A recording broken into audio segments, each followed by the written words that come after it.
sludge usually refers to the flocculent substance of solid and liquid mixture produced in sewage treatment plant in the process of sewage treatment. As for the cleaning of sludge ball press, it is necessary to clean the dust of sludge ball press in real time. In the process of disassembly, careful dust removal should be done, and it is strictly prohibited to invade the mechanical moving parts. Check the wear condition of the parts inside the body of the sludge ball press. Clean it up and replace the bearing grease. Check whether the bottom of the sludge ball press and the safety bolt are loose and tighten it.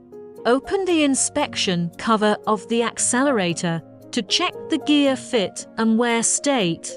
If it is found that there is a large pressure change in the oil pressure of the sludge ball oil cylinder, new oil should be injected in real time.